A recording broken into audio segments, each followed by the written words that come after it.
Hey there, so today we have another review. This is courtesy of Justin with the awesome Sapwood Cellars, Sapwood Cellars box. Thank you so much. This was canned, wow, 2 weeks ago, 3 weeks ago. This is a Red Viper. I've never had Red Viper. I've had Snip Snap and some of their flagships, but Red Viper, why would they call something red? IPA with Hibiscus and Spanish Cedar. So this is definitely a pull from the wheelhouse of Cigar City.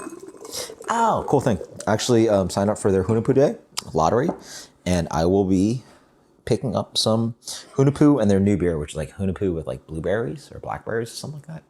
Quite interesting. But yeah, so quite exciting. I have not ever reviewed Hunapoo on this channel, and I've been in Florida for 3 years. What a shame. So I will be doing that for you guys.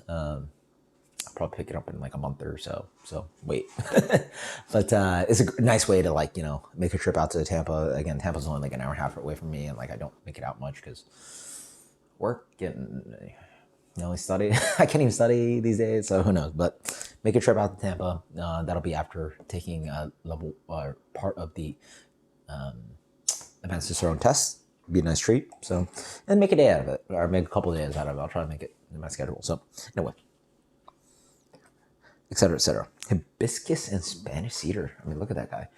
I mean, I wouldn't expect. I mean, I know what hibiscus does to beers, but like the hazy with that, it looks like a raspberry goza, but that's an IPA.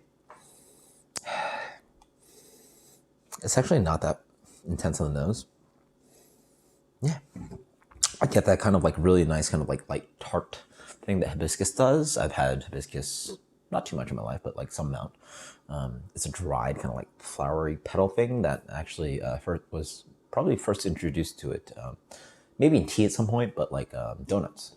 It's a really beautiful what's it called? Donut plant. Oof, New York City, the best donuts. Oh, I'm not a sweets guy, but that is one thing I will enjoy. When I went to Paris, I'll enjoy the pastisseries. I'll enjoy croissant. I'll enjoy those sweet things. Macaron, maybe. Like the French ones, not macaroons. And really fancy, delicious donuts. And gelato. Super picky. Snobby here, but I'm not a sweets guy. People want birthday cake, always turn it down. People want like, hey, I've got cupcakes, always turn it down. So that's my palate. So you guys tell me what your palate's on sweet stuff, but sorry.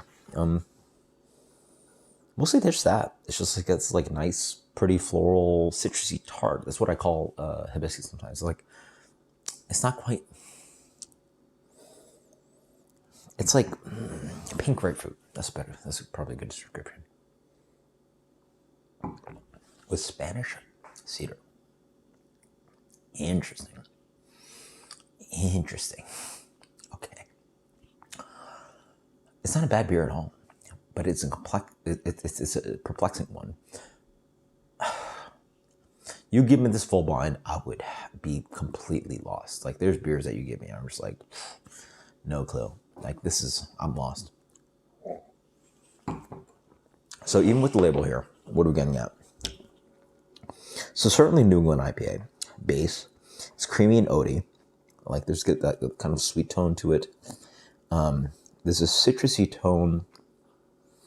There's like an herbalness, maybe coming from the hops, but then the cedar comes in. It's weird. I would have called that like hop astringency, but it's like a woody note too. So maybe they could have used Chinook, but like it's wood. So it's like this, like, I don't know what Spanish cedar is supposed to taste like, but I know what cedar tastes like. Cedar sort of smells like, cedar closets. So there's like minty, kind of like wood forward aromatic wood thing. Yeah, cedar. So, and then, very pretty. It's got really nice kind of lush fruit character. It's orangey. It's blood orange, and I guess sort of biased because I like had a preconception of like what the color looks like. It's like juicy blood orange, a little bit of raspberry. Pithy as well, but I guess it's pithy from the hops, and also the cedar dries it out quite nicely. For a pink beer, this tastes nothing like a pink beer. Like full blind, this would be an interesting New England IPA, and you can't really quite place what's going on with it. Yeah. There's a really nice kind of sugary sweetness that hits directly up front with those really pretty kind of like pink grapefruit, blood orange flavors. It's got a little bit of tropical in there, so it's like slightly, like lightly pineapple-y. And then like it dries out quite nicely. The cedar note comes in, a little bit of hop astringency, creamy. Quite nice. Very pretty beer. Yeah. What did it say? So hop flavors of citrus, mango, and berry. Yeah. So definitely got the citrus. So yeah, tropical. And the berry. The berry is a fun one here. Hibiscus flower offers refreshing cranberry and floral notes. Yeah. Cranberry. So I'm thinking about tartness. It's not quite citrusy. It's like, that's good. That's a great descriptor. You know, I was wrong. Like cranberry is a great note on that guy. Yeah, it's like lightly cranberry. So like not, it's hard to describe cranberry because like we're mostly associated with it with the cranberry sauce, but a regular cranberry is actually super acidic and like honestly like not edible. But then we have dried cranberries. So somewhere around there. It's kind of like red berried tart thing. And so it's definitely there. Spanish cedar wood plus zesty grapefruit and sandalwood. So I definitely get sandalwood. And they got Simcoe and Nelson here. So they did a fun game here. Yeah, really nice. So full blind, it's just full tasty. You know, if it was in a black glass, I wouldn't know what color it looks like. This is tasty New England IPA with some really fun nuances and like some funky ones that are not traditional to New England IPA. Like it's a weird variant of that. Like, oh, what's going on here? But it's not overly push where you're like, oh, somebody threw a bunch of raspberries into my New England IPA, right? It's not a pastry IPA or, you know, whatever they're doing, smoothie IPAs, blah, blah. Definitely not that. So it's like playing a game where they're adding interesting nuances of flavor to riff on New England IPA, but like it's still New England IPA. So like full blind, you just like had a glass of this. It's a taste of New England IPA. And then you look into it and you're like, oh, there's a little bit of flavors here. I definitely get a really nice kind of red berry fruit flavor here. So there's definitely a lot of ripe strawberry and raspberry that I definitely noticed. And then the wood is, I mean, it's a goal. It's an interesting kind of like edge. Full blind, I don't think you get it, but like you know it's there and you find it.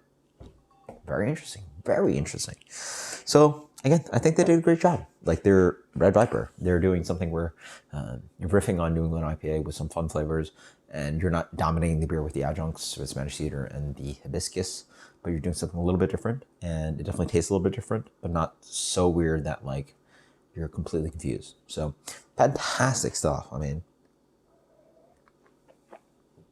execution. And I talk about execution sometimes. Like if you're gonna talk about flavors on your can, execute it well. And I think they did that. They did great. Let's go with some marks. Great base beer. Execution's great. And then it finishes really nicely. So we're talking about all these, and drinkability. So get drinkability, all these like, sorry, base beer, execution, drinkability. These are like some really important things if you do something strange, like a New England IPA with these weird ingredients.